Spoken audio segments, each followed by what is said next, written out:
looking at this region till 1998 when we went nuclear, had already started contacting the Vajpayee government.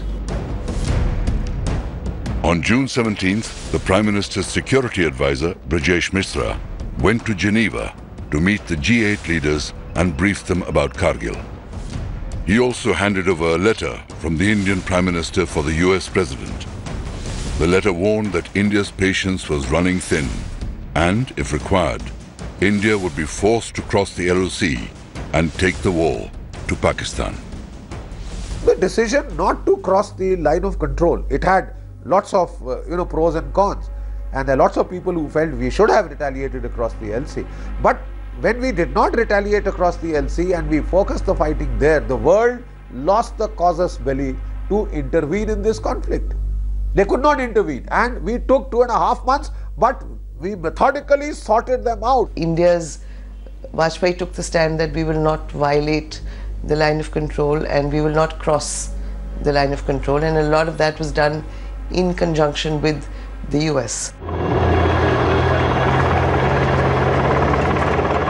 Right from the beginning of the conflict, India had been very clear that it would respond with force.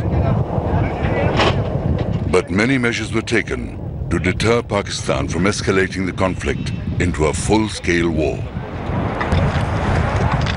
On May the 20th, even before Indian action on the ground began, the Indian Navy was put on full alert. Naval and Coast Guard aircraft began a continuous surveillance along the western coast. A lot of ships of the Eastern Fleet were brought to the Western Fleet. They sailed out, almost readied themselves to more or less carry out a blockade of, ready to carry out a blockade of Pakistan. Choke their harbors at Karachi and elsewhere. And the Pakistanis were shaken. You see, they had never expected this response. They felt it would be confined to the Kargil heights, local infantry action. Then they found air power brought in, then they found the Navy deployed. You see, that is what shook them up. Amphibious forces of the Indian Navy from the Andaman Islands in the east were moved to the western seaboard. As the exercise shifted westwards, Pakistan moved all its major warships out of Karachi. It also had to escort oil tankers from the Gulf, anticipating attacks or a blockade by Indian ships, which limited their supplies. Prime Minister Nawaz Sharif later disclosed that at the time, Pakistan had just 6 days of fuel to sustain itself if a full-fledged war had broken out.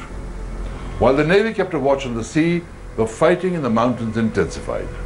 But the all-important Tiger Hill still remained in Pakistani hands.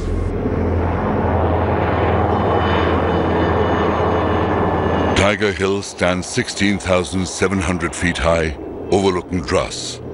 It is a massive feature, almost 1 kilometer wide at its base, and was formidably defended by the Pakistanis. The Pakistani Northern Light Infantry had taken positions on top of Tiger Hill, as well as on the high ridge that ran to its west. Several peaks south of Tiger Hill had also been occupied by the Pakistani soldiers, and these provided observation points of the surrounding valleys and ridgelines. Point 4460, a kilometer south of Tiger Hill, was within supporting range of the NLI's artillery mounted on Tiger Hill. The Tingle Nala divided the complex, and Hill 4875 and Point 4540 stood opposite Tiger Hill. The Pakistanis defending Tiger Hill and the Western Ridge had moved in heavy ammunition to create an engagement area with interlocking fire from multiple sides. An anti-personnel minefield also blocked the approach from Point 4540. A 12.7mm gun atop Trig Hill, a peak 2 kilometers northwest of Tiger Hill, provided the Pakistanis additional heavy weapon support. Their artillery battery on Point 4388 fired into the engagement area as well. The Indian Army faced a nearly impossible task in recapturing Tiger Hill.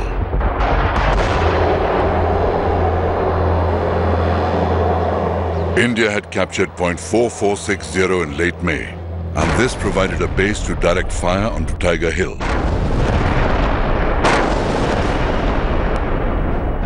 In order to conserve manpower, Pakistan's Northern Light Infantry abandoned Point 4540. Both these positions were to prove critical for India in mounting attacks on the Tiger Hill complex. Given the urgency, unacclimatized and poorly equipped soldiers of the 1 Naga and the 8th Sikh were sent to assault Tiger Hill. Murderous crossfire from the Pakistani positions inflicted heavy casualties on the Indian soldiers, and the assaults failed. The units surrounded Tiger Hill and dug in to wait. The Pakistan NLI launched counterattacks, but they lacked the numbers to push the Indian battalions off the hill. NLI soldiers even resorted to rolling boulders downhill onto the Indian forces. And then the Indian bombings began.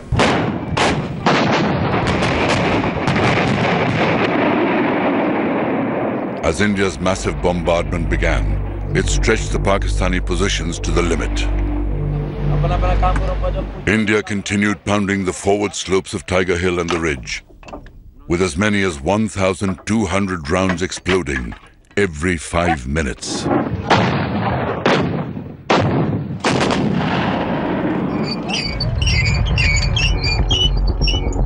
The Indian Army found an undefended flank on the east, and through this, they launched their attack on Tiger Hilltop.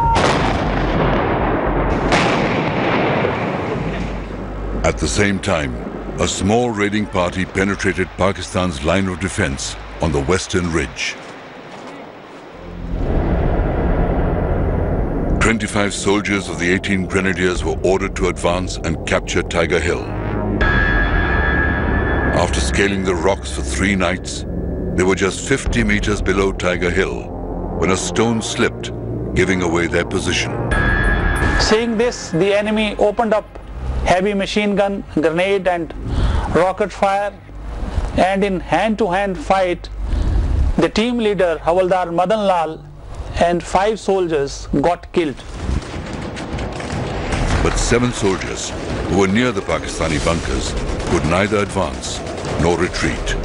One of them was Grenadier Yogendra Singh Yadav. Sensing the gravity of the situation, Yogendra Yadav wanted to silence the automatic fire of enemy machine gun, which was coming from a bunker, by throwing a grenade inside it.